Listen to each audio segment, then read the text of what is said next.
Bonjour à tous et à toutes, à tous les auditeurs de Connaissez-vous. D'ailleurs, je tenais à vous remercier de votre écoute, de partager, de discuter du projet avec votre entourage. C'est grâce à vous qu'on est presque rendu à notre 120e épisode. J'ai décidé de prendre la parole cette semaine avant tout le monde, avant même le petit avertissement du début, avant même Stéphane qui vous présente mon invité. J'ai décidé de vous parler un peu seul à seul, seul avec moi-même dans mon petit chez moi, aussi dans mon petit coin où parfois j'enregistre des entrevues. Je vous parle parce que il y a évidemment, je sais pas où vous êtes dans le monde, je vais m'adresser particulièrement au Québec, mais je sais qu'on vit des situations semblables un peu partout.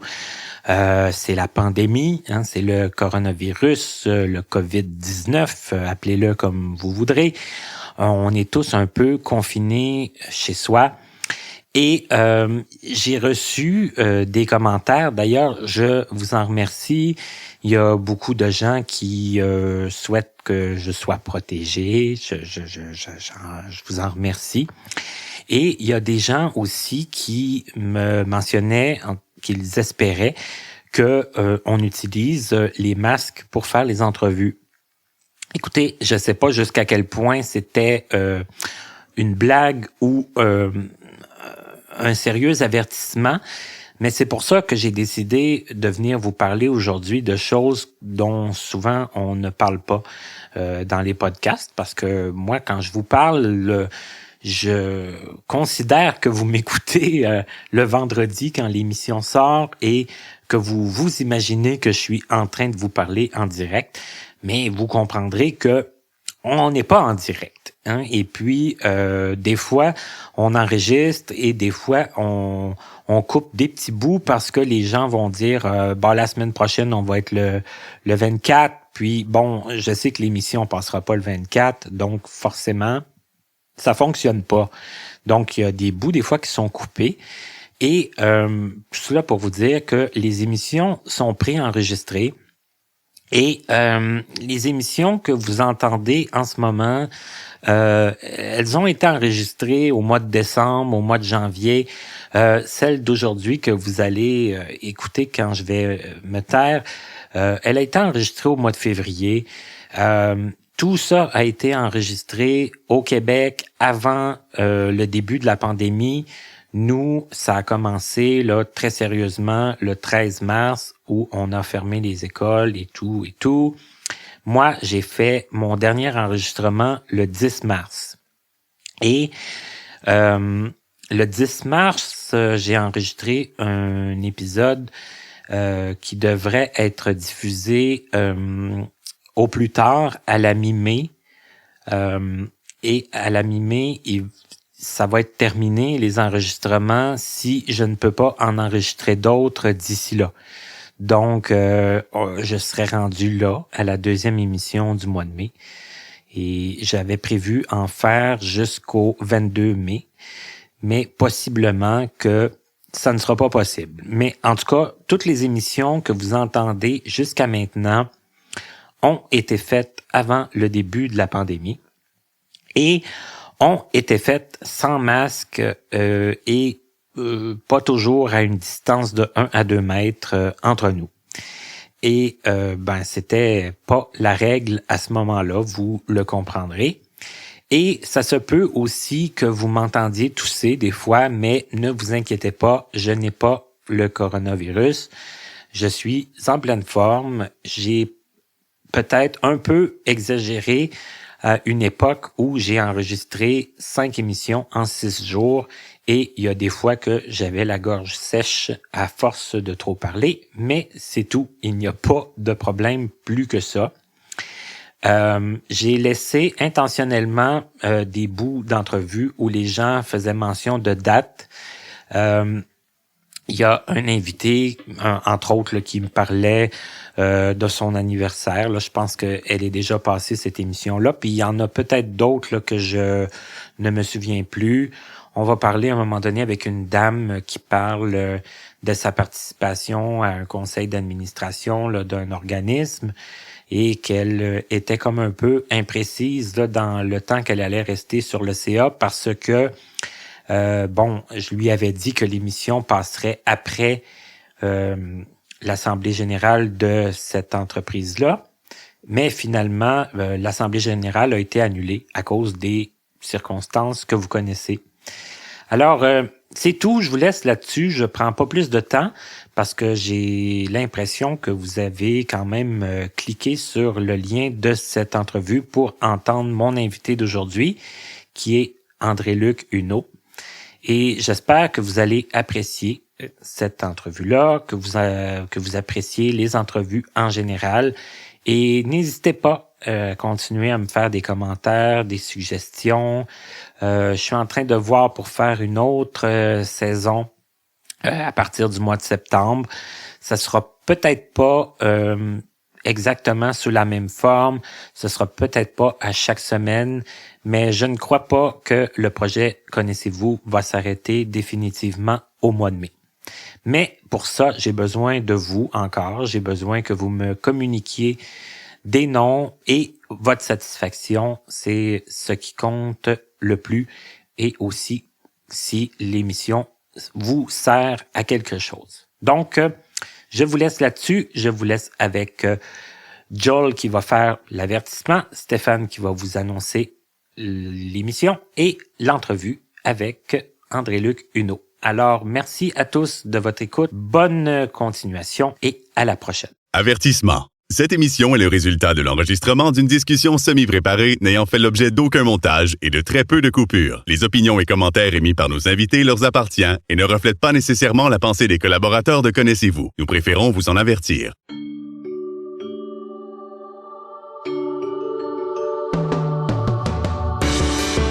Connaissez-vous avec Martin Chouinard.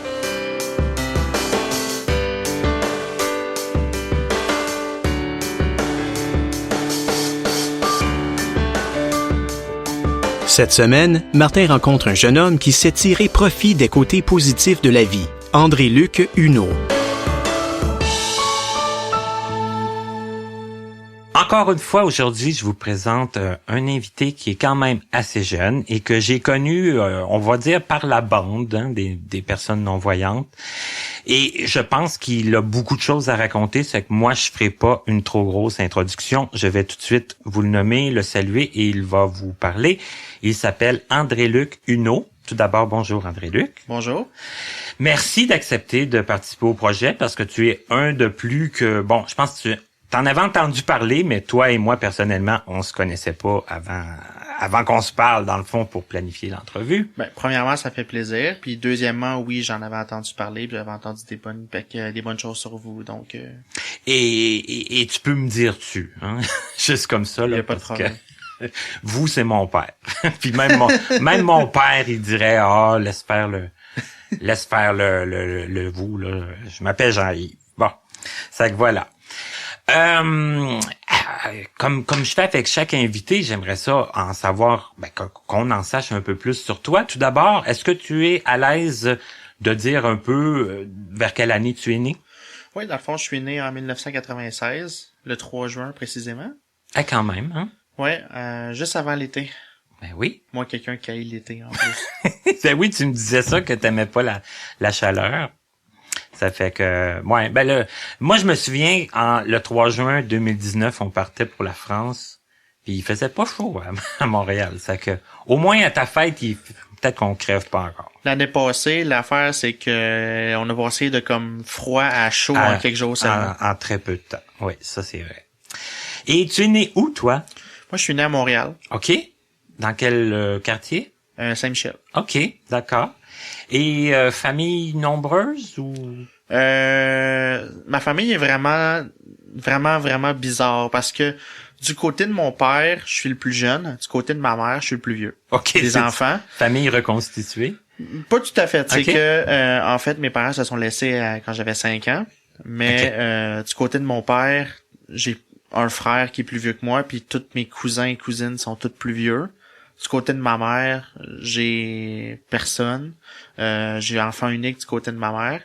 Puis pour ce qui est des cousins, je suis le plus vieux. Ok. C'est comme contrairement à l'inverse. Ben oui. C'est que que tu sois d'un côté ou de l'autre, c'est fort différent, forcément. Ouais, vraiment. OK. Et toi, ton problème de vision, ça découle de quoi? Dans le fond, c'est que moi, comme tu le sais probablement, je suis atteint d'albinisme. Ben, tu me l'as dit. L'albinisme oculo-cutané, donc Ok. qui veut dire qu'en plus d'avoir une difficulté avec ma peau, évidemment, qui est toute blanche, les cheveux blancs, qui fait que j'ai de la difficulté avec le soleil, mais ça fait aussi que j'ai un problème visuel à plusieurs niveaux. En premier, j'ai comme beaucoup de personnes albinos le syndrome de nystagmus, qui fait que les yeux bougent de gauche à droite ou dans différents sens. Je me suis vraiment habitué au fil des années, mais par exemple, je suis pas capable de regarder dans un microscope sans être capable de me concentrer. Je suis pas capable de regarder dans certains objets ou de faire un focus sur certaines choses pendant des longues minutes. Souvent, pour les gens me demandent pourquoi tu me regardes pas dans les yeux? Parce que si je regarde la personne dans les yeux, souvent après quelques minutes, je commence à avoir mal à la tête parce que mon œil est pas capable de se concentrer sur... OK, ça va jusque-là. Aussi, j'ai de la difficulté à voir de loin et de proche. OK. Mais regarder quelqu'un dans les yeux quelques secondes, tu vois assez pour ça, Oui. Tu vois la personne, tu vois son visage, Oui. tu vois... Oui, c'est juste que à cause justement de mon problème de vision, souvent je me rappelle jamais des visages des autres. Je me rappelle des voix, mais rarement des visages. OK, c'est que ça t'aide pas là pour le reconnaître les gens ou... C'est ça. OK. Même des fois des parties de famille, je reconnais même pas ma propre famille. Ben OK. Ben ça, en tout cas, moi ça m'est déjà arrivé même par la voix de pas les reconnaître là, ça fait que c'est toujours un peu gênant, c'est sûr, mais bon, hein, c'est des choses qui arrivent. Et toi là, quand tu étais enfant, est-ce que c'est quoi tes souvenirs qui ont fait que tu t'es aperçu dans le fond que t'étais différent? Ça a commencé assez jeune. OK. Directement à partir de la maternelle, l'école primaire dans laquelle j'étais a eu la très brillante idée de me présenter à tout le monde puis d'expliquer qu'est-ce que c'était. Pour des enfants de 5 ans, on s'entend qu'ils comprenaient pas c'était quoi, mais c'était assez suffisant pour qu'ils soient un peu curieux. Donc, à ma première école primaire, j'ai été vraiment chanceux pour être capable d'avoir plusieurs amis dès le départ qui m'ont suivi jusqu'en 4e année. Puis évidemment, non seulement avec mon problème visuel, mon albinisme, aussi j'ai un syndrome d'Asperger, un style de TSA, ce qui fait que j'ai eu beaucoup de problèmes de comportement quand j'étais plus jeune. Je vous dirais que les gens me différenciaient plus avec mes problèmes de comportement qu'avec mon physique en tant que tel. OK. Puis ça s'est juste aggravé au fil des ans. Évidemment, en 1996, quand je suis né, il y a aussi un film assez discutable qui est sorti qui s'appelle Powder, qui est un film qui raconte l'histoire d'un albinos qui a des pouvoirs magiques suite à une affaire de mythologie puis toutes sortes de choses comme ça. Mm-hmm. Donc, j'ai une anecdote avant même la garderie que ma mère me promenait en poussette, puis il y a juste une dame qui s'est arrêtée. « Ah, vous avez bleaché votre fils? » 5 minutes plus tard, une autre madame. « Ah, votre enfant il a des pouvoirs magiques, est-ce qu'il peut remettre mon... » Je me rappelle, écoute, ma mère me se rappelle même pas de la question qu'elle a dit après, mais bref, il y avait certaines personnes qui étaient choquées, mais la plupart des gens étaient assez intéressés, ils étaient comme « Wow, c'est tellement beau, c'est tellement tout ça. » Puis évidemment, ça s'est prolongé tout le reste de mon primaire puis mon secondaire. C'est juste que j'étais dans des milieux différents parce que j'avais déménagé, puis je dirais que là c'était plus mon comportement qui faisait que je me rendais différent. Énormément de ces problèmes de comportement-là sont maintenant réglés aujourd'hui, une chance. Mais est-ce qu'on peut en parler un peu? Ça se manifeste comment ça, le syndrome de l'Asperger, quand on est jeune? Ben dans le fond, souvent, en fait, il y a beaucoup de confusion avec l'autisme. Ben oui. Avec l'autisme ou les différents types de TSA comme le TDAH par exemple. Comme on en a, comme j'ai parlé avec 1 ou 2 autistes, ben ça va faire...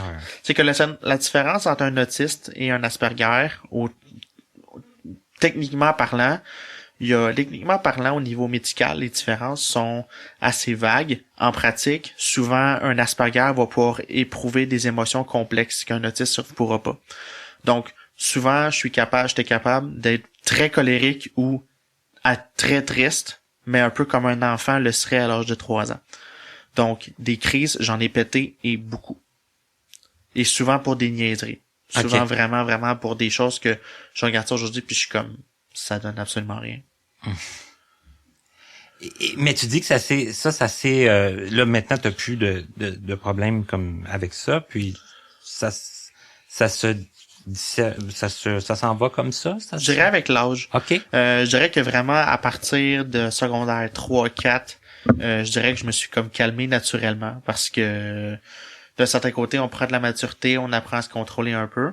Puis aussi, à partir de ma secondaire 2, j'ai commencé à résider en ressources intermédiaires.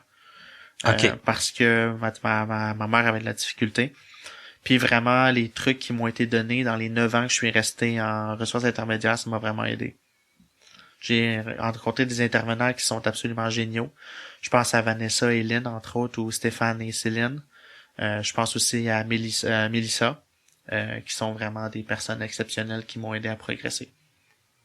Et là, parce que bon, tu dis, à la maternelle, on t'a présenté, ça a nécessité beaucoup de curiosité de la part de tes camarades de classe. Est-ce que ça s'est somme toute bien passé de ce côté-là ou Ça s'est bien passé. C'est sûr que les personnes qui étaient un peu plus, comment je dirais ça, y a pas de mots gentils pour dire ça, fait que je vais dire des personnes un peu qui ne comprenaient pas. Ouais, qui étaient moins peut-être enclines à vouloir. Exactement. Eux, ils ont commencé à m'intimider ou à faire des jeux comme la tag albinos, ou comme j'étais le seul albinos de l'école, j'étais la seule personne qui était la tag. Et aussi que, ah oui, la tag albinos aussi, ça consiste à ce que quand la personne se fait toucher, ben, elle se couche à terre puis elle est comme, je me transforme en albinos! Oh, voyons. Évidemment, à l'époque, je l'avais pas pris, puis je dirais que si on me le referait encore aujourd'hui, je le prendrais pas plus, mais moi, je serais comme, vous êtes-tu sérieux, là? Puis je pèterais pas de coche. Mais mettons qu'à l'époque... Ben oui, mais là, quand t'es enfant, c'est à quand même l'époque, pas... il y avait des personnes qui savaient sur quel piton peser pour me provoquer. Oui, OK. Et là, est-ce que tu considères quand même que tu as été beaucoup victime d'intimidation ou si... Je dirais que de maternelle à 4e année, ça a été vraiment pas si pire parce que beaucoup de jeunes me suivaient depuis la maternelle puis savaient j'étais qui. Ils te connaissaient bien. Quand je suis arrivé en 5e année, ma mère s'était fait un nouveau copain, on a déménagé à Bois-des-Filions. Et là, on est arrivé dans une nouvelle école où je connaissais absolument personne. Évidemment, la même sensibilisation avait pas été faite. Quand on commence à arriver 5e, 6e année, les gars, les filles dans leur puberté, ils ont un comportement un petit peu, tu sais, qui sont... Ouais, de vouloir se démontrer. Exactement. Puis l'intimidation continue à augmenter en 5e année. Parce que en 5e année, ça a été ma pire année au niveau primaire. Parce que je suis dans une école que je connaissais pas, avec des enseignants qui... je sais que ça va être absolument cruel ce que je vais dire, mais dans cette école-là, il y avait des enseignants qui, en 2006, frappaient encore les élèves avec des règles. Sérieux? Je suis extrêmement sérieux. C'est fou, par exemple, parce que je me dis, des fois, je reçois des invités, tu sais, de ton âge, puis qui me racontent des choses, puis je me dis, j'ai l'impression d'entendre quelqu'un qui me raconte des choses qui se passaient dans les années 60. Puis on est rendu dans les années 2000. On s'entend que les deux enseignants qui faisaient ça, ça faisait longtemps qu'ils enseignaient. Ouais. Aujourd'hui, maintenant, ils sont retraités. Ben, j'espère. Mais c'est ça. Ça a été vraiment... Aussi, j'avais une enseignante qui ne comprenait pas c'était quoi, qui n'a pas voulu comprendre c'était quoi. La seule personne dans cette école-là qui comprenait mon cas, c'était la travailleuse sociale, que je me rappelais jamais de son nom, mais que probablement ma mère va s'en rappeler. Et c'est cette personne-là qui a allumé que peut-être que j'avais un diagnostic à avoir. Et c'est là qu'après ça, j'ai été en 6e année dans une classe spécialisée. Après ça, j'ai passé tout mon secondaire en classe spécialisée. Puis je te dirais que ça résume pas mal mon primaire à ce niveau-là. Mais là, est-ce que peut-être que la question va paraître superflue, mais est-ce que malgré tout tu t'aimais l'école? Est-ce qu'il y a des choses que t'aimais? J'aimais tellement l'académique que j'ai jamais dit de toute mon primaire puis une très très grande partie de mon secondaire, j'ai jamais dit une seule fois je veux pas aller à l'école. OK. J'aimais tellement parce que même si les enfants ou les jeunes, on les appelle comme on veut, même s'ils m'intimidaient ou ils trouvaient des moyens, tu sais, de vraiment comme me provoquer, Moi, j'étais concentré dans mes études, je tapais des scores de pas possible parce que justement, un des avantages d'avoir pas grand personne qui sont tes amis à l'école, c'est que tu peux te concentrer sur l'école. Ouais, ça te laisse plus de temps pour l'académique, moins de temps pour le social. Fait que je dirais que jusqu'à secondaire 3, j'avais des notes absolument écœurantes. En secondaire, à partir de secondaire 3, il est arrivé un événement personnel qui a fait que mes notes ont descendu. OK. Que je pourrais peut-être en parler un petit peu plus tard. Excuse-moi. Bon. Donc, ton problème de vision puis ton syndrome de l'Asperger, ça t'empêchait pas d'aimer l'école puis de te concentrer. Absolument pas. Évidemment, à l'école, j'avais des documents adaptés. À l'époque, déjà encore là, le gouvernement donnait des subventions aux écoles pour l'agrandissement des livres. J'ai eu un Becherel agrandi, j'ai eu un paquet d'outils qui m'étaient adaptés. Puis en même temps, j'ai eu très très peu d'enseignants qui ont pas embarqué là-dedans. Donc à ce niveau-là, j'ai été assez chanceux. Au niveau des enseignants au niveau de la compréhension des enseignants, j'ai été assez chanceux. Encore là, il y a la 5e année, mais la 5e année, je dirais que je préférais l'oublier. C'est ça, je veux dire, ça a été une année, puis après ça... Après ça, ça a été juste une année. Après ça, j'ai été diagnostiqué. J'ai été en 6e année en classe CSP. J'ai été rediagnostiqué cette fois-ci avec le bon diagnostic. OK, parce qu'il y avait eu comme un mauvais diagnostic. Je peux pas en parler parce que secret professionnel. C'est mais bon. Bref, un médecin m'a, après 15 minutes de discussion avec moi, a donné un diagnostic et ça n'était pas le bon. Puis après 15 minutes, on peut se dire que ça avait été vite fait. Pour te donner une idée, quelques années plus tard, je travaillais avec une intervenante qui s'appelle Diane, qui est cette madame-là, c'est un ange. Honnêtement, j'y dois beaucoup de choses. Cette madame-là a un langage très, très, très serein. Et la seule fois que j'ai parlé, la fois qu'on a parlé de ce médecin-là, cette madame-là, c'est la seule fois que j'ai entendu cette madame-là lâcher un sac. OK. Puis c'était profond. Ça l'a vraiment fait sortir. Ça l'a vraiment fait sortir. Puis ça va toujours me marquer parce que cette madame-là avait... ça fitait pas dans sa bouche. Ça fitait pas du tout. Mais c'est sûr que ça aussi, hein, des fois, on entend des choses choquantes, hein, puis qu'on se dit tabarouette, hein, comment ça se fait que ça peut arriver. Mm-hmm. Qu'est-ce que t'aimais le plus à l'école, toi? Est-ce que, comme l'éducation physique, est-ce que t'en faisais? L'éducation physique, étrangement, c'est ce que j'aimais le moins. Parce D'accord. que, oui, c'est sûr que l'éducation physique, c'est bien, mais il y a beaucoup de sports, j'avais de la difficulté. Badminton, le tennis, entre autres. Tout ce qui est les sports de ballon. À cause que je voyais pas le ballon souvent quand on joue au ballon chasseur ou au type de jeu de ce style-là. Souvent, j'étais une des premières personnes éliminées. Pas nécessairement parce que j'étais intimidé, mais souvent parce que je voyais juste pas le ballon arriver. Ouais, t'avais de la misère à suivre le jeu. C'est ça. Forcément. Aussi, sinon, je dirais que ça a été pas mal, c'était pas mal le seul cours qui était un peu spécial. Sinon, français, mathématiques, toutes les autres matières, ça allait super bien. OK. Niveau académique. OK. Et là, au secondaire, t'étais-tu encore en classe spécialisée? Comment ça se passait? J'ai passé la totalité de mon secondaire en classe spécialisée TED. OK.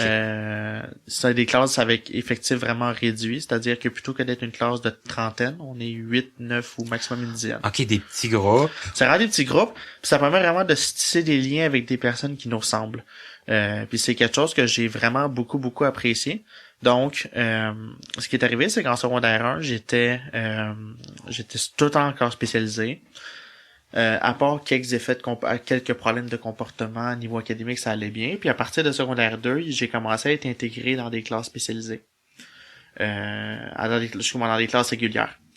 Donc, ça a commencé avec mathématiques en secondaire 2 avec une enseignante qui s'appelle Danielle, que elle, c'est une autre personne que je remercie beaucoup d'être là parce qu'elle a été extrêmement compréhensive sur beaucoup de choses. Et ça a fait que par la suite, en secondaire 3, j'ai fait français, mathématiques. En secondaire 4, je faisais tout sauf histoire. Puis en secondaire 5, j'ai fait tous mes cours réguliers. OK. Secondaire 3, ça a été l'année la plus difficile pour des raisons personnelles qui avaient aucunement rapport avec l'école.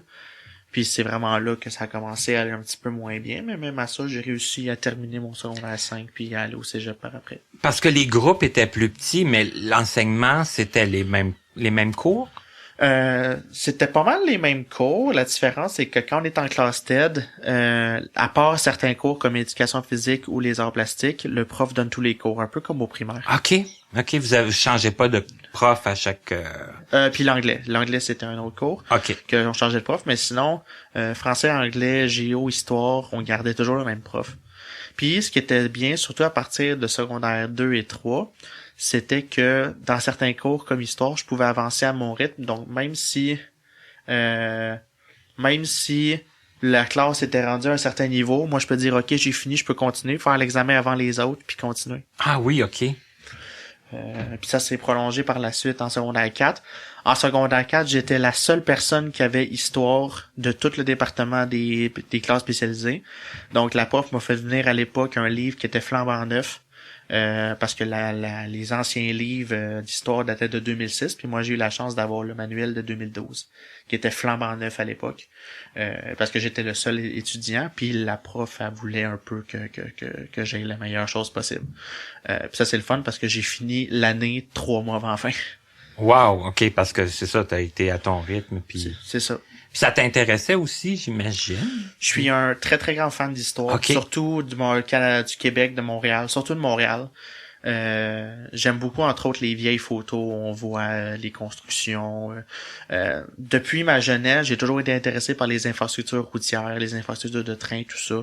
Okay. Un peu comme beaucoup d'autistes, sauf que moi, encore aujourd'hui, je suis un fan incontestable du métro de Montréal. Je connais toutes les sortes d'autobus, de métro possibles, parce que d'un côté, c'est un peu mon dada, à part l'informatique. Quand j'étais jeune, je voulais devenir ingénieur civil, puis souvent, mon père, il me niaisait, il était comme « Oh, tu vas reconstruire un métropolitain 12 voies, 10 étages de haut, puis il va rendre au 3e, faut payer. » C'est des petites anecdotes comme ça. Mais oui, mais de toute façon, hein, être intéressé par l'histoire de Montréal quand on est né à Montréal puis qu'on vit à Montréal, je veux dire, c'est une super bonne chose. Puis le métro, c'est fascinant quand même quand on pense à ça, comment ça a été construit, puis comment ça... Oui. Les trains, puis tout ça. Les autoroutes aussi. Ben oui. Puis encore aujourd'hui, maintenant que ma vue est pas mal améliorée, je m'amuse à faire maintenant des différentes reliaisons à certaines choses. Je sais pas si t'as déjà vu ou écouté le film Clanche. Non. Ben bref, c'est un des premiers films de suspense à succès. Sans faux, c'est un autobus que il y a quelqu'un qui met une bombe dedans, puis si le bus roule à moins que 50 à l'heure, oui, OK. c'est ça. Ben pendant qu'il détruisait l'étrangeur turco, à un moment donné, il y avait une séparation entre 2 viaducs. Fait que j'étais comme, check ben ça, ils vont filmer un film d'Hollywood, ils vont mettre un jump, puis le char il va faire le jump entre les deux. Puis honnêtement, et se connaissant certains studios, ça m'étonnerait même pas qu'ils l'aient fait. Parce que c'était vraiment parfait. C'était comme, il manque un bout de viaduc en construction. Ouais, tu passes par-dessus. Faut en profiter pour faire des... C'est ça. Hey, ça serait bon, pareil, hein, qu'on se rende compte qu'ils l'ont fait, puis ça serait vraiment drôle. Ouais. Donc, l'histoire, on sent que ça t'intéressait. À quel moment t'as su, parce que t'as parlé de cégep, à quel moment t'as su un peu vers quoi tu voulais te diriger au cégep? Je dirais que ça a vraiment commencé à partir de secondaire 2. En secondaire 1, secondaire 2, j'étais comme pas vraiment sûr où c'est que je voulais m'en aller. Puis en secondaire 2, j'ai commencé à faire plus activement avec les ordinateurs. Donc à regarder comment ça fonctionne. Des ordinateurs, d'ailleurs, j'en ai scrappé. Je confesse. J'ai déjà infecté des ordis volontairement parce que ça me tentait de dire « Ah, mais qu'est-ce que ça fait si on installe telle affaire? » Après ça, ton ordinateur marche plus. Et là, quand on dit ça, qu'est-ce que ça fait si on installe telle affaire? Ben, ça dépend. Ça dépend. Je dirais que la très très grande majorité de ce que j'ai essayé à l'époque fonctionnerait plus aujourd'hui parce que pas mal tout a été patché. Mais j'ai un exemple. En voulant installer un logiciel pas très légal, j'ai rentré un virus qui s'appelle Beagle, comme la race de chien. Okay. En gros, ce que ça fait, c'est que ça altère certains fichiers puis ça rend juste l'ordinateur inutilisable. Rien de moins. Rien de moins. Okay. Et c'était sur un ordinateur d'école. Okay. Que l'école avait accidentellement oublié d'enlever le logiciel qui fait qu'à chaque fois que tu le redémarres, il devient comme il était avant. D'accord. Puis ça a infecté tout le réseau complet. Oh non. D'un côté, c'est ce qui a incité après ça, plusieurs années plus tard, la Commission scolaire à tout mettre à jour leur parc informatique, mais disons que leurs techniciens, ils m'avaient pas dans leur cœur. Et là, comment, je veux pas qu'on rentre trop dans les détails. Je sais pas si tu veux en parler un peu, mais là, forcément, tu t'es fait pincer, là. Ils ont su que c'était toi, puis Oui, mais d'un certain côté, j'étais jeune et innocent, puis ils ont compris. OK. Mais ma question au départ, fondamentalement, ce que je voulais savoir, c'est quand on se demande ça, qu'est-ce que ça ferait si on ferait telle affaire? Est-ce qu'on en a une bonne idée? Est-ce qu'on sait que ça va virer à la catastrophe? Ou... Ben, quand on est jeune, on le sait pas toujours. C'est ça l'affaire. Ouais, on n'est pas toujours capable d'évaluer les conséquences. Puis maintenant, je recommande, comme maintenant, c'est souvent moi qui donne des conseils de sécurité informatique aux gens, beaucoup à cause d'expériences passées. Comme maintenant, Okay. je sais que si je veux essayer quelque chose que je suis pas sûr, j'ai une machine virtuelle que je peux essayer mes trucs dedans, que je le sais qui infectera pas mon ordinateur. Tu peux faire comme une simulation. Exactement. OK. Et ça, l'informatique, c'est arrivé quand dans ta vie, ça? À l'âge de 3 ans. Ah, d'accord. À la garderie, j'étais déjà pas mal intéressé par les ordinateurs et je dois toujours me rappeler. Avant ma maternelle, la garderie où est-ce que j'étais, qui était la garderie Saint-Michel, je sais même pas si ça existe encore aujourd'hui, mais la bâtisse est encore là. En gros, il y avait fait un carton pour chacun des enfants avec une description de cette personne-là. Puis justement, en secondaire 2, je fouillais dans ma chambre, puis j'ai retrouvé ça. Et ça disait André-Luc Huneau semble avoir une passion effrénée pour les ordinateurs. OK. Et c'est un peu ce qui m'a allumé comme ouais, je pourrais vraiment m'en aller là-dedans. Secondaire 3, j'ai acheté mon premier vrai ordi à moi, qui a été pété 2 mois plus tard. Sérieux? 2 mois plus tard? Non, peut-être pas 2 mois, je dirais, je vais dire, mettons 6 mois. OK, mais quand même pas très longtemps. Pas très longtemps, puis honnêtement, c'était une gaffe parce que j'avais commencé à jouer dans le matériel de l'ordi, puis j'ai coupé un fil assez important sans faire exprès. OK, c'était une erreur C'était une erreur. physique. Après ça, on a réussi à remettre le fil, mais là, il a détaché à l'autre bout, puis là, c'était de la soudure. Fait qu'on a fait comme... On l'oublie ça. Tu dis on, là, ça impliquait des amis? Moi ça? puis mon grand-père. Ah, ton grand-père. Mon OK. grand-père est une grosse source d'inspiration pour tout ce qui s'appelle l'informatique. C'est lui qui m'a tout montré avant que moi, je commence à lui montrer des affaires. C'est bon? Je me rappelle à l'époque, avant que mon grand-père déménage, avant 2003 en fait, mon grand-père avait un vieil ordi, un 486 avec Windows 3.1. C'est ma première vraiment expérience que j'ai eue avec un ordinateur, c'est avec ça. Puis vraiment, je faisais du dessin et tout, puis des fois je buguais, mais souvent on redémarrait, puis il y avait toujours mon oncle qui était là pour le réparer quand je pétais des affaires. Fait que là, après ça, je pense que mon grand-père a été 1 an sans avoir son Microsoft Excel parce que je l'avais pété sans faire exprès, avant qu'il achète son nouvel ordi.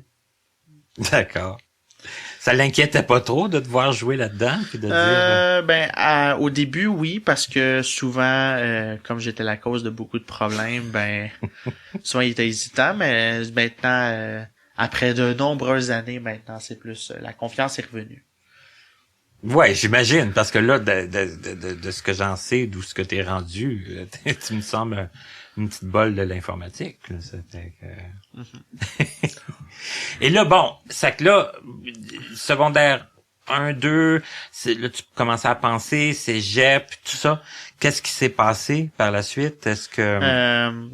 Par la suite, quand j'étais en secondaire 3, on était en 2011, j'ai quitté ma première ressource intermédiaire pour aller rester chez une dame, que je nommerai pas son nom, mais que je vais être extrêmement poli en disant que si tuer serait légal, je le ferais. Pour cette dame-là.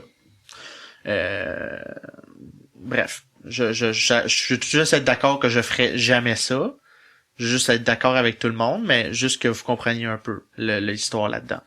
Cette dame-là n'était juste pas faite pour gérer une ressource intermédiaire. Elle avait des règlements qui étaient stricts, mais basés sur des expériences personnelles qui étaient non fondées. Par exemple, des enfants qui fuguaient ou quoi que ce soit. Fait qu'une des solutions, c'était qu'à partir de 8 heures, fallait même pas qu'on monte en haut, puis elle mettait un système d'alarme pour pas qu'on sorte de nos chambres. Okay. Et j'étais tellement frustré après cette dame-là que ça a viré, que mes comportements ont commencé à mal aller, puis on dirait que des fois, cette personne-là faisait exprès de me provoquer.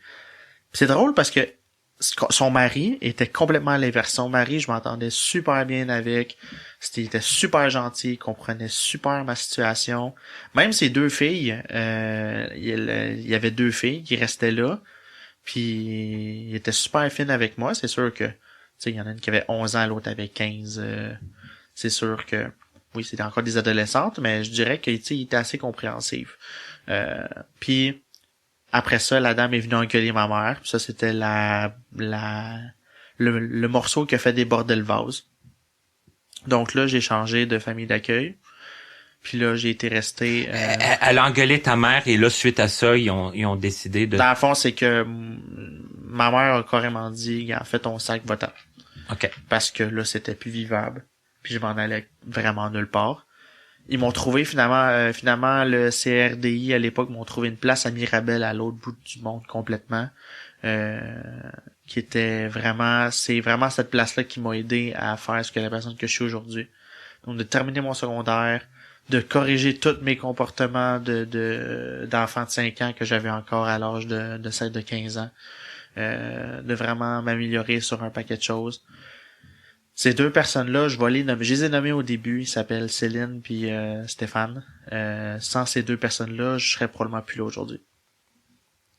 Ce qui est incroyable aussi, puis je pense qu'on est en train de faire quelque chose de bien important, c'est que je sais bien que les gens, tu sais, parce que tu dis corriger les comportements que j'avais, c'est rare qu'on entend ça. Je sais que ça se peut, mais ça veut dire que ça se peut vraiment là, parce que t'en es la preuve là. Ça a pris 4 ans, mais oui, c'est tu sais, comme souvent on nous dit comme ça faudrait que tu changes ça, faudrait que tu changes ça, mais ça se fait pas en une semaine. Ça se fait pas tout seul non plus. Je suis désolé d'apprendre pour certaines personnes, mais ça se fait pas plus en allant en thérapie.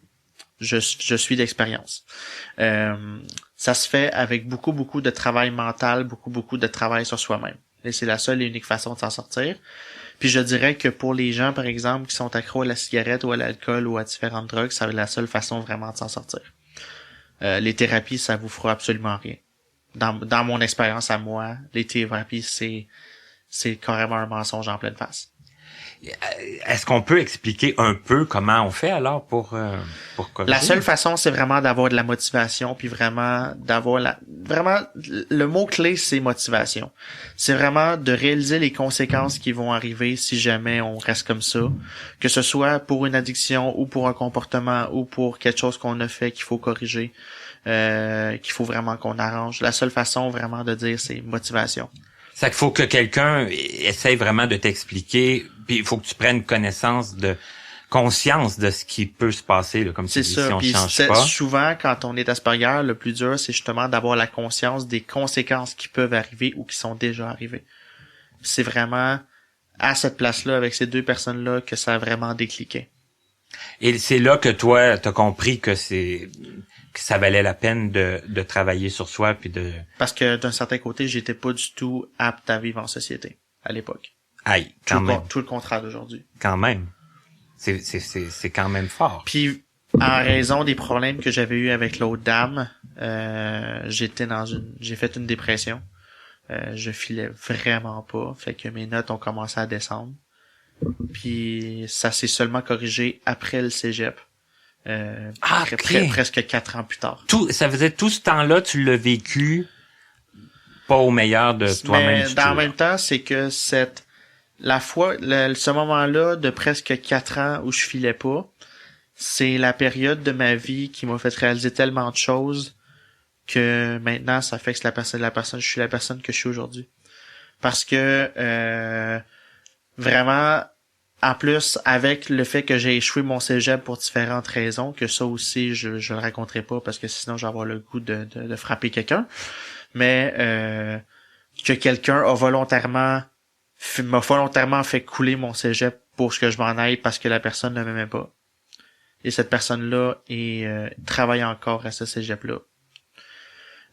Puis après ça, je me suis retourné sur un Ticine, je suis allé faire un DEP. Là, tout a commencé à remonter. J'ai changé de famille d'accueil. J'ai commencé à avoir vraiment du progrès. J'ai terminé mon DEP, j'ai eu mon emploi. Puis là, j'en suis où ce que je suis aujourd'hui. C'est incroyable quand même quand on pense à ça, hein, parce que ça veut dire les conséquences que une seule personne peut avoir sur une autre personne qui vont dire oh, moi cette personne-là je l'aime pas puis je veux pas qu'elle réussisse puis bon puis toi ça te met dans un état puis c'est incroyable. Là. Oui. Puis vraiment, je dirais entre fin 2011 puis 2014 à peu près, j'étais vraiment pas dans une bonne passe. Il y a eu quelques exceptions par contre. Entre 2011 puis 2014, j'ai fait un stage dans une des divisions du CIUSSS des Laurentides qui s'appelle La Petite Girafe, qui est un centre de loisirs pour des enfants autistes de 0 à 8 ans. Je me rappelle bien. Et ce centre-là avait besoin d'une solution technologique qui était due d'un projet pilote de travailler avec des iPads qui leur permettait d'interagir avec les jeunes pour les situations comme par exemple les routines ou les différentes actions parce que parfois pour une personne qui est autiste, les mots c'est pas toujours une solution. Des fois avec des pictogrammes, on arrive vraiment à un résultat qui, tu sais, comme on pense à toutes les emojis ou les émoticônes qu'on utilise aujourd'hui. Oui. Ben, c'est que souvent, on peut, avec un caractère, on peut passer le message d'une phrase au complet. C'est vrai quand même. Puis c'est autant bon pour les personnes qui textent que pour les personnes autistes, surtout les jeunes enfants. Donc le projet pilote, c'était d'utiliser des iPads pour arriver à cette situation-là, plutôt que d'utiliser un logiciel à l'époque qui s'appelle Boardmaker qui coûte 8 000 $ par année par ordinateur. Oh. C'est quasiment, je sais que tu connais JAWS, mais niveau licence, c'est quasiment aussi pire que ça. OK. Pour l'information de quelques personnes, je connais très très bien JAWS et compagnie, Oui. NVIDIA, ZoomText, je les ai tous utilisés à l'époque. Puis justement, le projet a été un succès et je suis une partie de la cause de pourquoi aujourd'hui pas mal tous les hôpitaux, les centres de réadaptation, les centres, les différentes places où ils gèrent des personnes autistes ont des iPads aujourd'hui partout au Québec. J'ai contribué une petite partie à ça. Wow, quand même. Pour tous les outils que les intervenants utilisent aujourd'hui. Et ça, quand on commence un stage comme ça, bon, on sait que on sait c'est quoi l'objectif, mais est-ce qu'on s'attend à ce que ça marche bien puis que ça laisse cette réussite là? Ben écoute, là on le voit pas parce qu'il fait un peu sombre, mais j'ai 2 trophées puis 2 diplômes qui sont liés juste à ça. Dans le fond, la première récompense que j'ai eue de ce programme-là, ça a été d'aller à un salon qui s'appelle les prix jeunesse, quelque chose comme ça. Je me rappelle pas exactement, mais ça existe encore aujourd'hui et j'étais nominé dans la catégorie santé, justement, pour ce que j'avais fait. Donc j'ai eu 2 diplômes puis un trophée avec ça.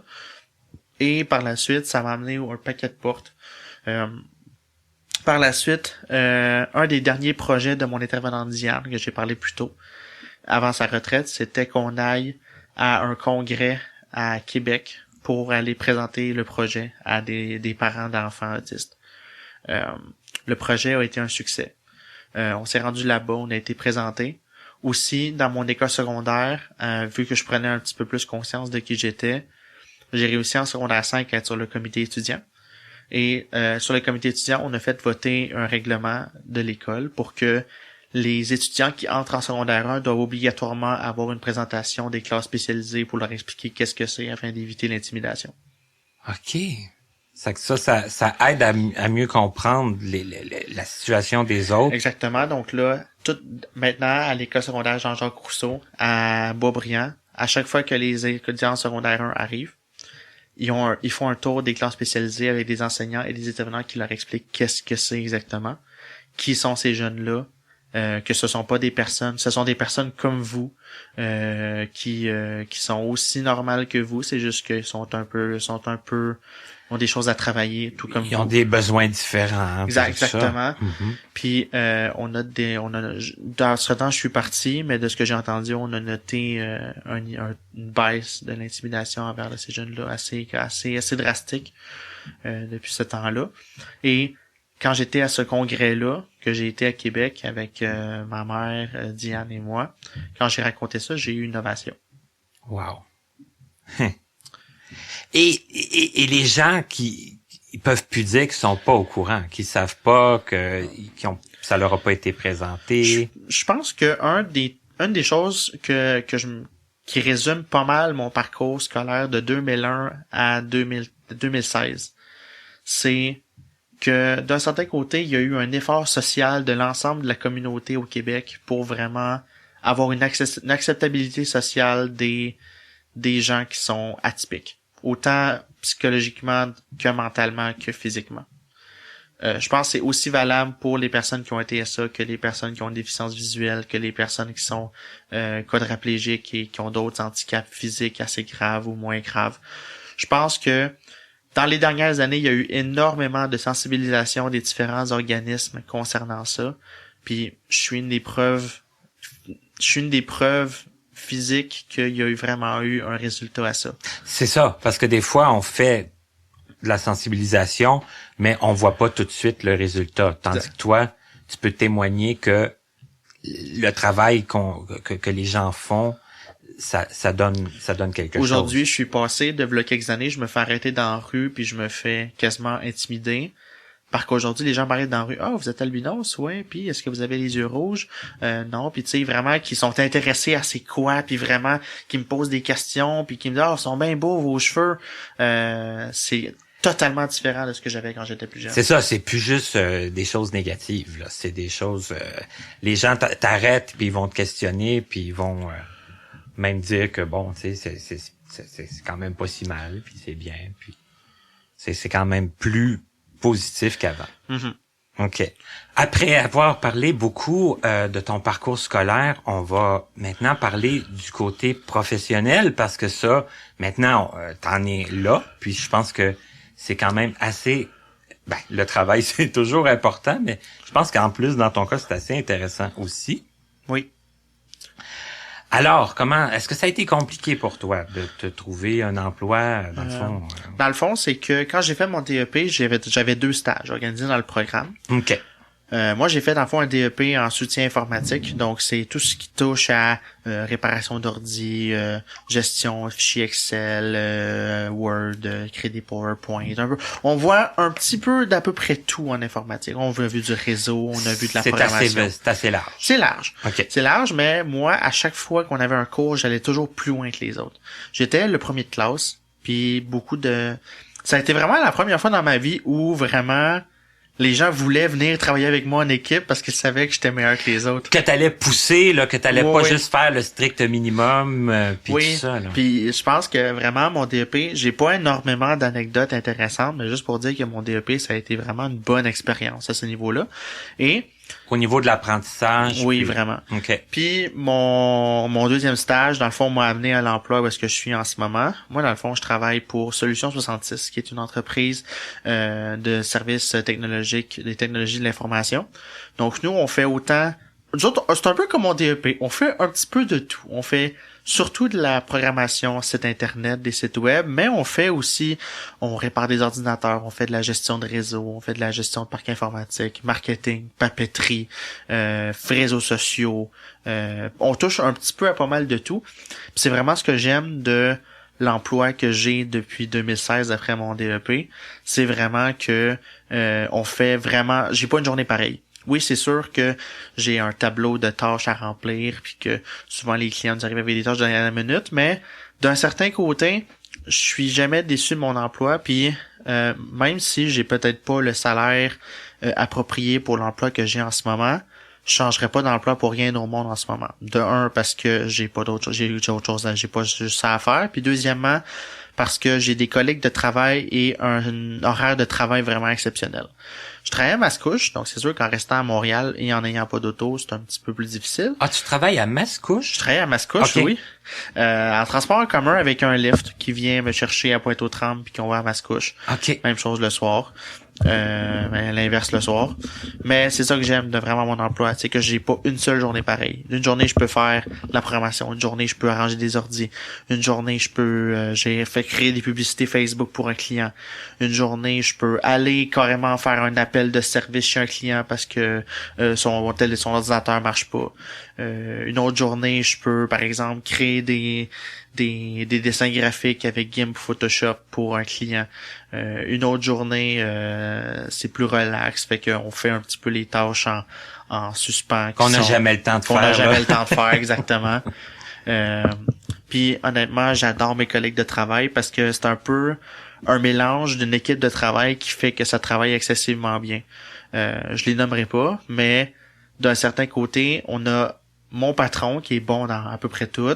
On a mon collègue de travail qui a 15 ans d'expérience en programmation, que c'est une machine. Là. Le gars, n'importe quel langage de programmation, il te le fait. Puis tu veux un programme, un site web, il te le fait, pas de problème.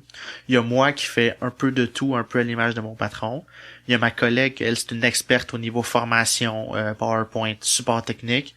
T'as mon autre collègue qui est un programmeur un peu comme l'autre. Donc, vraiment, on a une équipe de travail qui est assez diversifiée, qui permet de réaliser des choses qui seraient juste à une petite équipe de travail, on réussit à réaliser des choses qui sont impensables pour une petite équipe de travail, pour certaines entreprises. Ah, c'est merveilleux, ça que il y a pas de monotonie puis de routine trop qui s'installe là-dedans. Puis pour revenir sur le sujet de l'entrevue, j'ai un patron qui est excessivement compréhensif sur autant mon Asperger que mes problèmes visuels, puis même on réussit à faire des jokes avec ça, puis les jokes passent bien. Fait que je pense que là-dessus, non, vraiment extrêmement compréhensif, puis je le remercie beaucoup pour ça. Et la compagnie, ça existe depuis quand? Dans le fond, c'est que avant, on était le service technique, on était le département d'informatique de Voyage Vasco Inc., qui est un réseau de plus que 60 agences de voyage au Québec. Donc, après des circonstances qui sont pas mal mes affaires, on a décidé de se séparer puis de créer notre propre entreprise, idée de mon patron, Solution 66. Donc, notre ancien employeur est devenu notre client, puis ça nous permet de répondre à beaucoup plus de clients que ce qu'on permettait avant, parce que maintenant, on n'a pas juste Vasco, on a tous les clients qu'on peut pas imaginer, puis on a la cédule qu'il faut, puis tout ça. Puis vraiment, je pense que la qualité... Entre-temps, j'ai travaillé dans le temps où il y a eu le changement, puis vraiment, on est passé d'une équipe de travail, d'un département dans un bureau, à vraiment que là, on fait des choses incroyables là, avec nos talents. Et comment t'as trouvé? Ça a-tu été compliqué pour toi de trouver de l'emploi après le stage? Ça n'a pas été vraiment compliqué parce que j'ai été assez chanceux dans ma malchance, parce que mon premier stage était en boutique avec une personne assez spéciale, mais qui m'a donné ma référence pour mon deuxième stage, qui est encore aujourd'hui l'emploi que j'ai gardé après. OK. Ça a été comme par connaissance. Là. Exactement. J'ai été référé, il y avait besoin de quelqu'un, ça a donné que j'étais là, je suis rentré là, puis je suis encore là. Et là, est-ce que toi, t'aimes tout faire? C'est quoi tes spécialités? C'est quoi que t'aimes le plus? Ben, c'est ça qui est bien avec mon bagage, c'est que je suis bon dans à peu près tout, mais j'ai pas quelque chose que j'excelle dans quelque chose. Fait que, si mettons mon patron a j'ai besoin de telle publication de médias sociaux pour un client, j'y fais. Besoin de modifier telle affaire dans un bout de code, je le fais. Besoin de juste de modifier une image, je le fais. Fait que, je suis bon dans un peu tout, puis j'ai des collègues qui sont plus spécialisés dans certaines affaires. Fait que ça fait que d'un certain côté, c'est vraiment pour ça que j'aime ça, parce que comme je disais tantôt, j'ai pas une seule journée pareille. OK. Mais qu'est-ce que t'aimes le plus? C'est dur, honnêtement, faire un choix. C'est dur. Je dirais que c'est le support le service à la clientèle, parce que l'interaction avec les gens, j'adore ça. Puis c'est quelque chose qui est assez rare chez les personnes Asperger, autistes en général. Mais j'aime ça un peu sortir de ma zone de confort de personnes Asperger, puis de parler au téléphone avec des gens de façon sérieuse puis professionnelle, avoir des bonnes discussions, socialiser, des choses que j'avais beaucoup de difficultés, puis que maintenant je suis extrêmement gratifiant de moi-même, que je suis capable d'avoir pendant plusieurs heures parfois des formations ou des appels de clients pour des supports techniques, que je suis capable de communiquer à ce niveau-là, puis que aussi, j'ai souvent des très bons commentaires des clients sur les interventions que je fais. Ta façon de les aider. Exactement. Okay. Une des choses que j'ai appris en DEP puis qui va toujours rester, c'est que souvent, quand je me connecte à l'ordinateur d'un client pour voir le problème avec mes yeux, souvent le client va lui-même régler le problème avec mes instructions. Ce qui fait que, dans la majorité des cas, si le problème se reproduit, comme la personne va avoir la mémoire moteur de l'avoir corrigé, mais elle va se rappeler comment le faire. C'est ça, elle va savoir où aller pour le régler. Oui. OK. Ah, mais c'est cool, parce que c'est pas tout le monde qui peut se vanter d'avoir un emploi comme ça dans lequel on s'ennuie pas, puis que Malgré que c'est un peu loin, là, ça te prend combien de temps aller là? Incluant mon lift, c'est à peu près 1 heure matin, 1 heure le soir, mais je dirais que si j'ai pas de lift, c'est 2 heures matin, 2 heures soir. OK, parce que ça arrive des fois que t'as pas de lift puis tu te rends par toi-même. Je me rends en autobus, ça se fait super bien, c'est un beau studio. Moi, c'est ce que j'appelle ma run de lait. Puis souvent là, mon boss il me niaise, la run de lait, c'est ça, c'est parce que du lait, puis t'es albinos, blanc, t'as dessus. OK, ça fait partie. Non, mais ça fait partie de mon patron qui aime ça me taquiner un peu. Mais c'est ça. Non, c'est j'ai aucun problème autant à avoir un lift que de le faire. J'aime tellement cet emploi-là que même si je me rende à pied, je pense que je le ferais. Mais là, toi, quand tu travailles en informatique, là, tu t'es capable avec tes yeux. J'ai la loupe tout le temps activée. OK. Souvent, quand je suis au travail, j'ai tendance à avoir chaud quand j'ai des longs appels. Fait que souvent, je vais enlever mes lunettes puis je vais commencer à utiliser la loupe. OK. Parce que sinon, je suis pas capable de me concentrer encore là. OK. Puis là, d'avoir chaud, c'est pas une bonne chose pour toi non plus, parce que... Non, vraiment pas. Écoute, je suis une fournaise. Déjà, en partant, je suis une fournaise autant en hiver qu'en été. Puis après ça, ben là... moi l'été j'ai tellement ça avoir chaud puis tout, c'est fou là. Puis c'est quelque chose qu'au travail ça m'affecte beaucoup, mais que là je me suis trouvé des trucs. Ah, en tout cas, profite du moment de l'hiver qui reste avant l'arrivée de l'été. Tant que ça fasse pas comme l'année passée qu'on passe de 5 degrés à 35 degrés en une journée. Ah ben ça, il y a malheureusement des chances que ça arrive, hein. Ouais, c'est ça.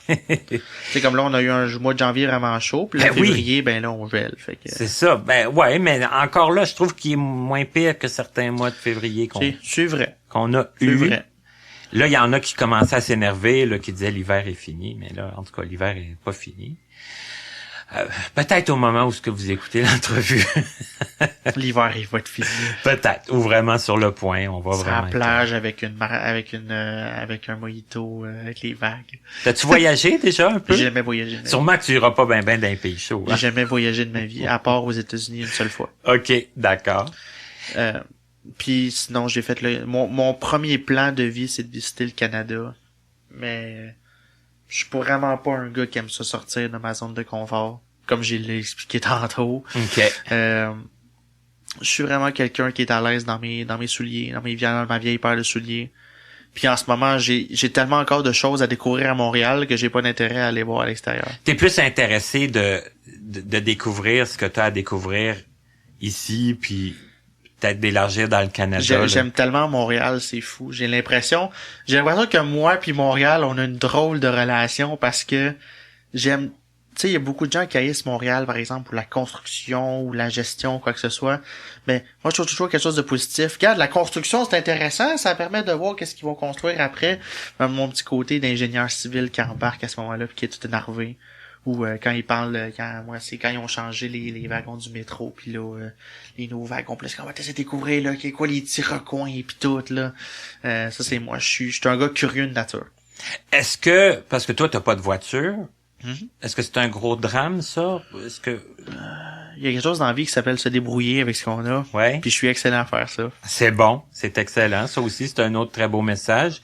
Puis peut-être que t'as moins à dealer justement avec toutes les constructions. La seule chose vraiment que je recommanderais pour quelqu'un qui a un problème visuel, c'est rester dans les centres. Parce que je l'ai vécu rester en banlieue, puis les transports en commun sont vraiment, vraiment pas idéaux. Ouais, peut-être moins de commodité, là. Ben, moins de commodité, puis surtout moins de possibilités de déplacement, alors qu'à Montréal, tout est proche.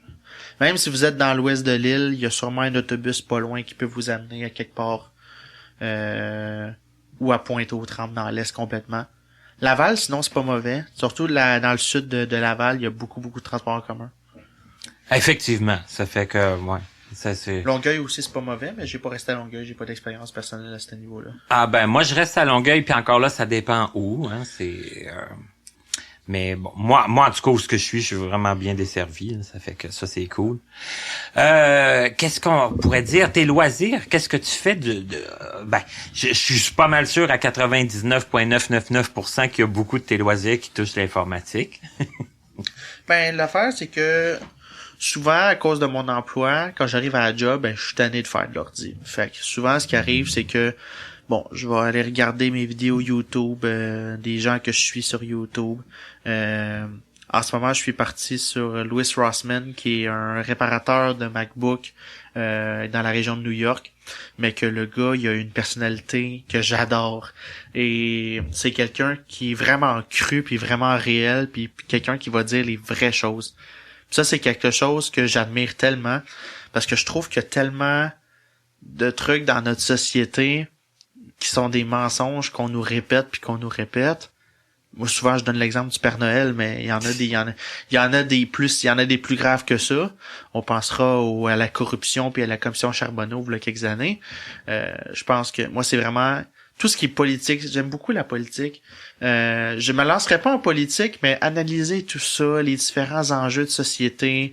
En ce moment, je suis aussi parti sur tout ce qui est vie privée.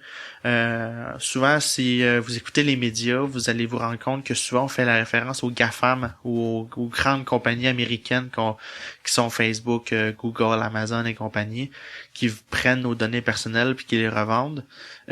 Puis j'ai un peu à cœur la vie privée justement à ce niveau-là. Je pense que c'est un sujet de société qui va continuer à évoluer de plus en plus au fil du temps que ces compagnies-là vont grossir, offrir des nouveaux outils.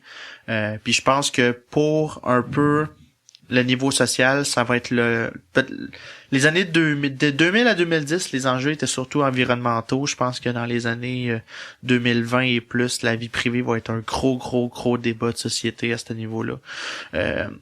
Aussi, tout ce qui est un peu la cuisine. J'adore cuisiner, même si je suis vraiment paresseux.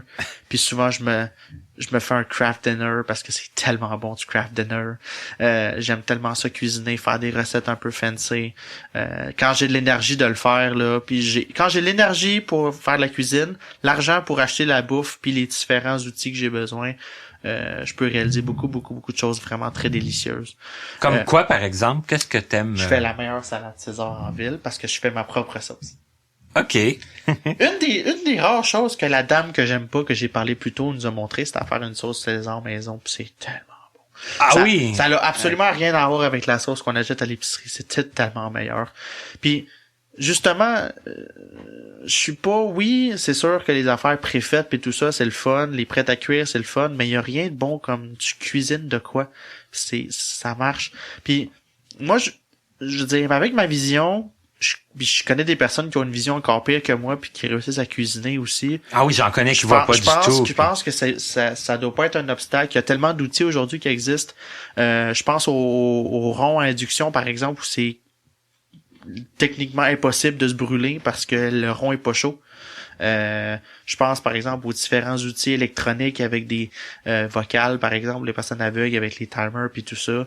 Je pense nos téléphones avec les lecteurs d'écran qu'on a aujourd'hui. Moi j'en ai pas besoin, mais je connais tellement de personnes qui l'utilisent que maintenant les personnes qui ont une déficience visuelle ont accès à tellement d'outils pour les aider dans la vie de tous les jours.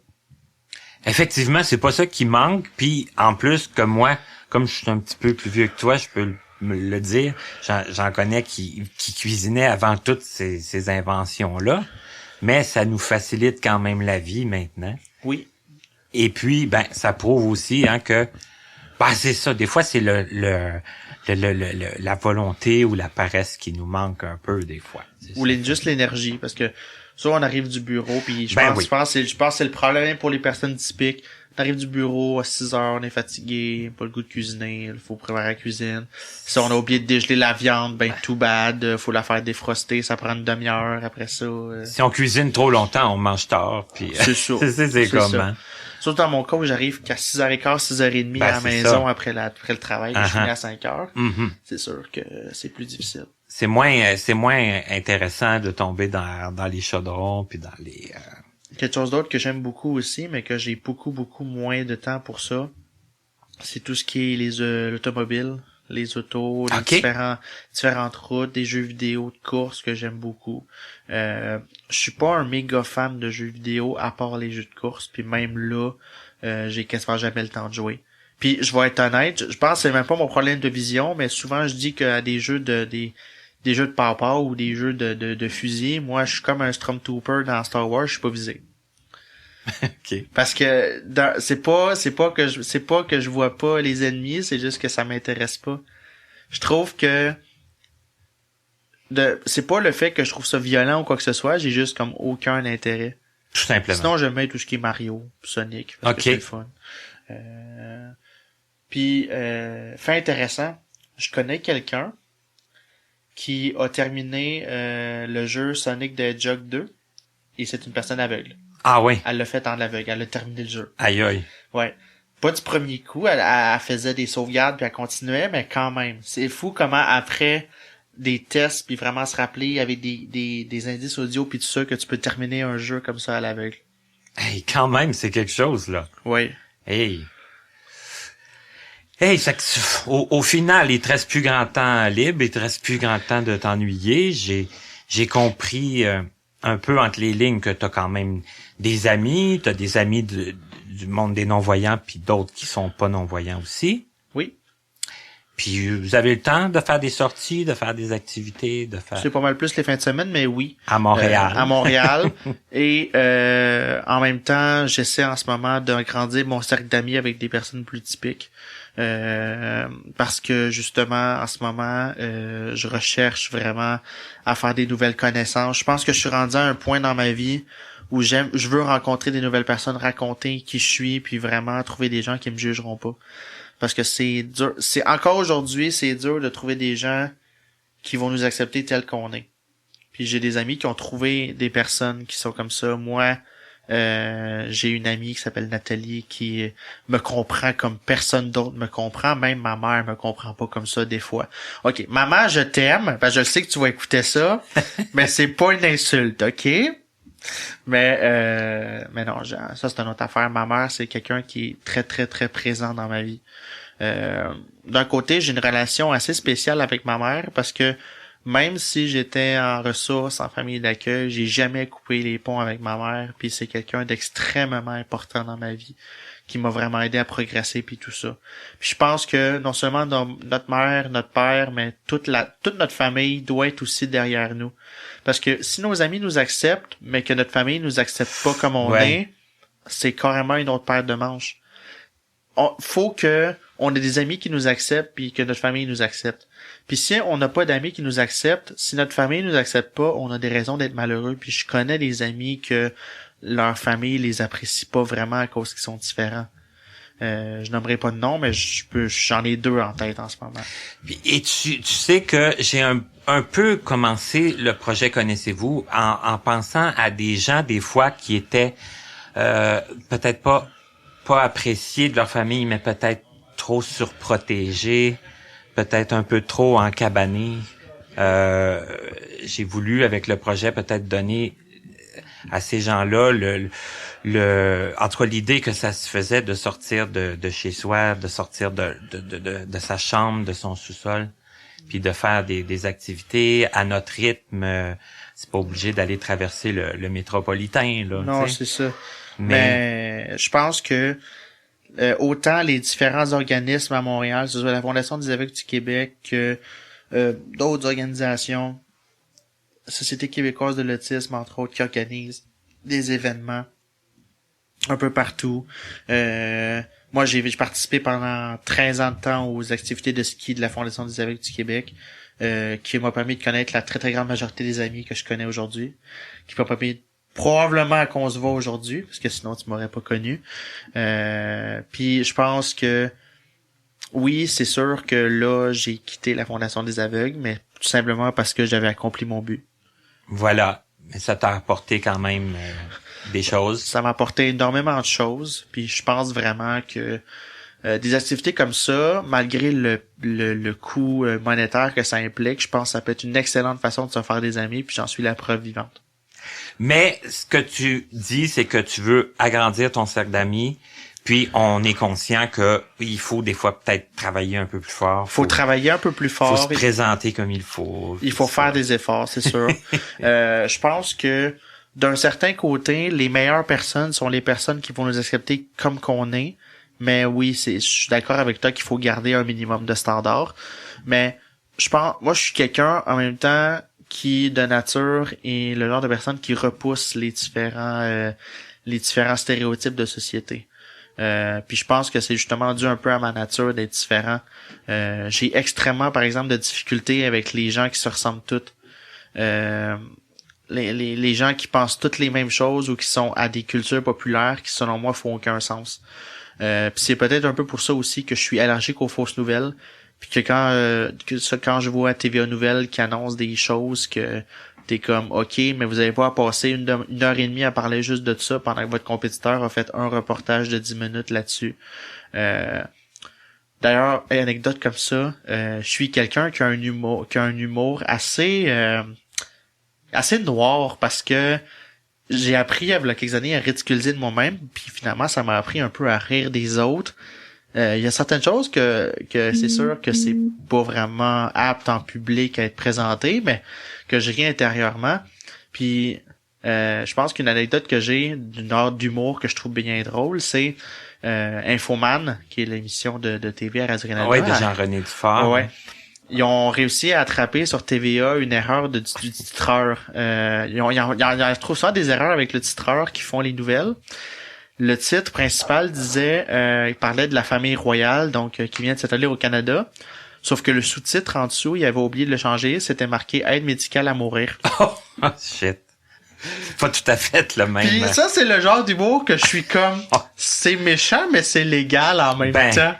Ben c'est ça, c'est un peu mon humour d'une certaine façon. J'aime ce qui est un peu dérisoire, un petit peu satirique. J'aime beaucoup l'humour satirique. Les différentes parodies, quoi que ce soit, c'est quelque chose que j'aime beaucoup.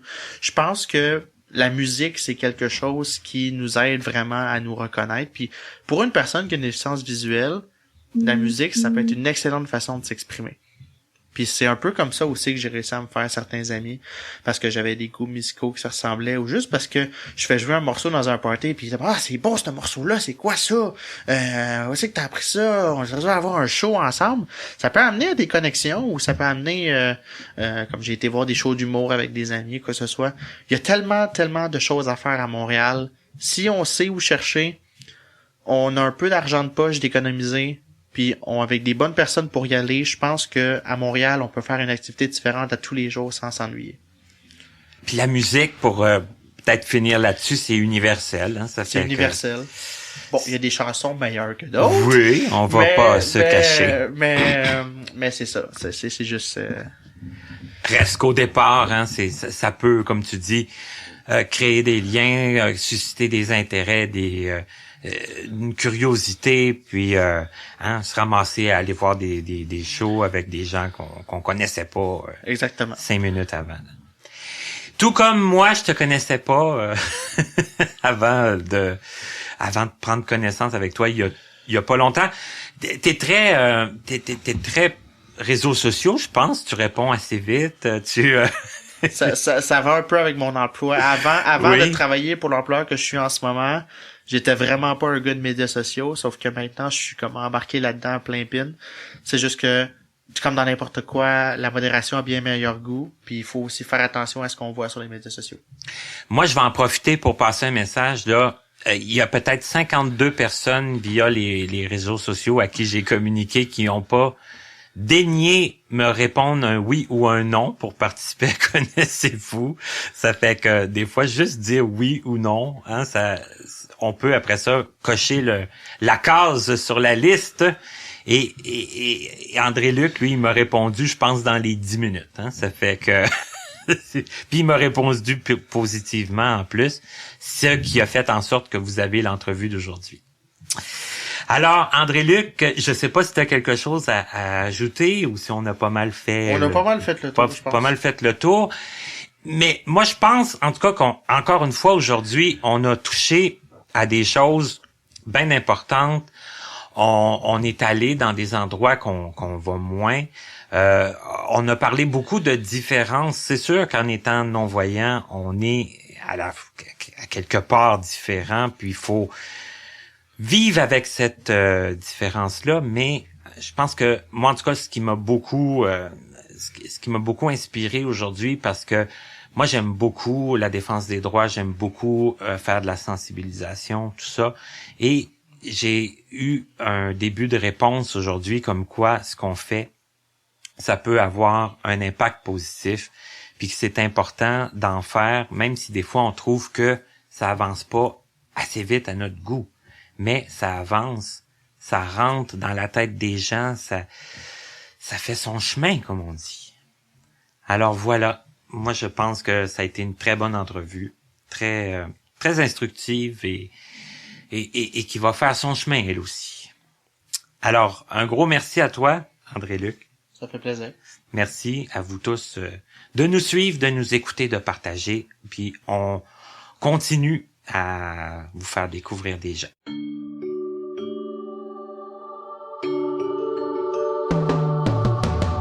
Vous venez d'écouter Connaissez-vous avec Martin Chouinard.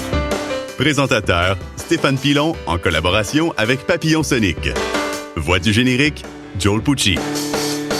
Notre site web est toujours disponible au www.martinchouinard.com. Notre adresse courriel est connaissez-vous2017@gmail.com sans tiret. Nous attendons vos commentaires et suggestions. Un immense merci à la compagnie Point par Point Incorporée, l'Association des aveugles de la Rive-Sud, AARS, ainsi qu'au Regroupement des aveugles et amblyopes du Montréal métropolitain, RAAMM, de nous prêter gracieusement leurs locaux pour l'enregistrement de certaines de nos émissions.